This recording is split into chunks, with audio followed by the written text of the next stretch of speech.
Bonjour et bienvenue sur la chaîne de Nanto le Gobelin Noob. Aujourd'hui on se retrouve pour notre moment de peinture, pour notre fascicule numéro 45, avec la peinture des fanatiques crabouilleurs. Alors vous le savez, nouveau format pour cette nouvelle année. Je ne peins plus en direct, en semi-direct dans les vidéos, pour la simple et bonne raison que je n'aurai pas forcément le temps de tout faire, mais on va quand même parcourir notre fascicule pour qu'on puisse malgré tout avancer au niveau des consignes et des règles pour que chacun puisse justement développer son armée tranquillement.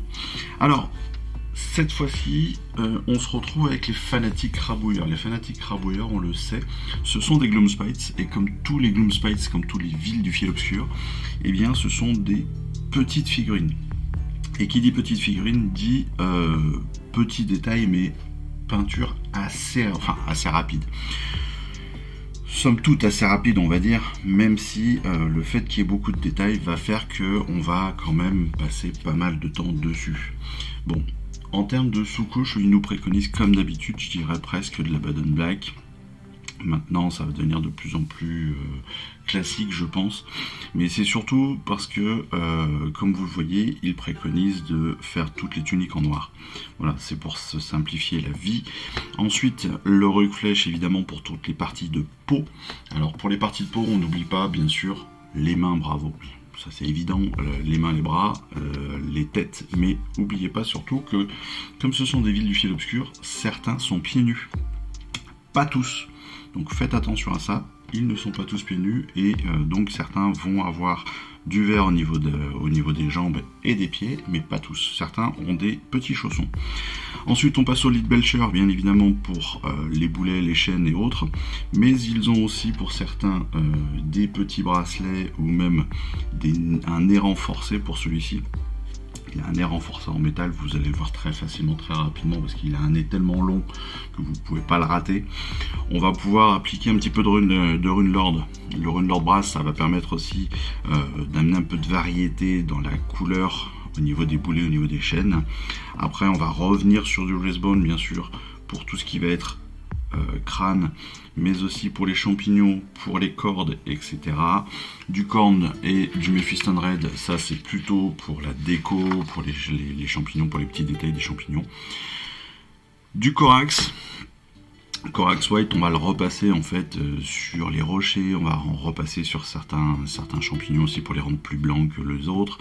On va aussi potentiellement mettre une petite base, pas forcément de Corax White, peut-être plus de Wraithbone sur les lunes, sur les Bad Moons, pour simplement faciliter l'application de l'Averland Sunset. Pourquoi ? Parce que le jaune est toujours une couleur qui est un petit peu plus compliquée à poser que les autres, parce qu'elle est moins couvrante, donc souvent on préconise de mettre une autre couleur dessous d'abord et après de mettre du jaune. Je sais que certains mettent même, pardon, dans le bon sens c'est mieux, ils mettent même du rose je crois sous le jaune et ça ressort très très bien. Il me semble, hein, c'est à vérifier sur internet mais il me semble que c'est ça. Du rétributeur après bien sûr pour des petits détails encore une fois, là on peut mettre, vous voyez ils ont mis les bracelets, bien sûr les lunes au bout des capuchons, etc. Tout ce qui est partie bois va être en Katachan. Si vous soclez un petit peu vos figurines, vous allez pouvoir mettre ça aussi, du Katachan flèche pour faire la terre, la boue. On va pouvoir voilà, s'amuser un petit peu après avec les détails. Pour les ombrages, bien sûr, Agrax, hein, Agrax Null Oil pour détail de la figurine. Pour notre petit squig, pas notre squig, notre petit grotte là, qui vomite partout, et bon, on va pouvoir ombrer notre Baylor Brown ou un petit peu d'Averland ou un petit peu de tout. En fait, on va pouvoir mélanger un petit peu toutes les couleurs là et puis on va l'améliorer avec du Griffon d'orange, histoire que ça soit un petit peu plus liquide, un petit peu plus un petit peu plus rebutant, on va dire. Hein, vous voyez que le Null Oil, après, on va pouvoir... En fait, c'est l'alternance Agrax, Null Oil qui va amener aussi tous ces détails en fonction des couleurs, en fonction de ce que vous voulez faire ressortir. Vous allez pouvoir amener certaines petites distinctions entre les deux. Je rappelle que l'Agrax, on est plus sur du marron, le Null Oil sur du noir. Voilà, ça va amener des petites choses différentes. Du Reikland, pour les couleurs plutôt claires. Donc, le jaune, le blanc, le race bone, etc. Ça, on va pouvoir aussi faciliter comme ça des ombrages. Et puis après, on va utiliser aussi des couleurs qui sont... Alors, la toning camo shade, pas de problème, hein, pour le vert, pour la peau, pour les pieds, les mains, etc. Mais on va aussi pouvoir, comme je vous le dis depuis le début, utiliser les peintures contrastes pour ombrer.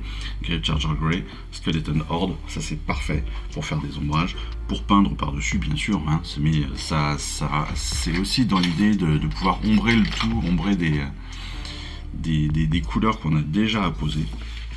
Et enfin, bien évidemment, eh bien, on se retrouve avec notre galerie, hein, notre galerie des personnages, un petit peu le où est-ce que je dois arriver, où est-ce qu'à peu près je dois arriver, dans le sens où si je suis mon modèle, si je suis le modèle du fascicule, où est-ce qu'on va arriver à la fin de notre peinture, et on le voit, hein, toutes les petites nuances qu'on va avoir entre la Grax, le nul, le Réclan, le Skeleton Horde. Vous voyez là, même sur cette base là, où on a quand même un monceau de terre, un monceau de pierre, on a aussi un petit squelette là qui ressort avec des petits champignons. Là on a un squelette de bestiole, de bestiole fongoïde un petit peu qui ressort aussi, qui est sur le socle. Donc tout ça, il faut les faire ressortir aussi grâce aux ombrages, grâce aux peintures contrastes, qui vont donc nous aider à amener tout cela. Voilà, donc on a aussi quelques détails bien sûr comme d'habitude, mais vous voyez que normalement rien de compliqué, c'est aussi que entre guillemets 6 figurines, donc ça devrait aller quand même assez vite. Mais voilà, un truc assez sympa à faire encore une fois, parce que oui, encore une fois, regardez juste la position de toutes ces petites bestioles. Voilà, juste ça, c'est sympa à travailler quoi. Voilà pour aujourd'hui, je dirais petite vidéo bien sûr, ça va être comme ça maintenant chaque semaine, vidéo de peinture assez simple, assez courte, où on reprend vraiment les essentiels du fascicule. En attendant donc les prochaines vidéos, écoutez, moi j'espère que tout se passe bien pour vous, et je vous souhaite à tous évidemment une excellente fin de semaine, un très bon début d'année encore une fois, et puis je vous dis surtout à très vite pour une prochaine vidéo. Allez, je vous embrasse, ciao, bye bye. Je vous remercie d'avoir suivi cette vidéo. Si ça vous a plu, abonnez-vous, lâchez un petit like et un commentaire, et suivez-moi sur Instagram où je poste régulièrement des photos de mes dernières réalisations et dernières peintures. Et puis comme il est maintenant de tradition sur la chaîne, je vous souhaite une excellente fin de journée, et surtout, lisez bien, collectionnez bien, assemblez bien, peignez bien et jouez bien. Allez, je vous embrasse et puis je vous dis à très vite. Allez, ciao, bye bye.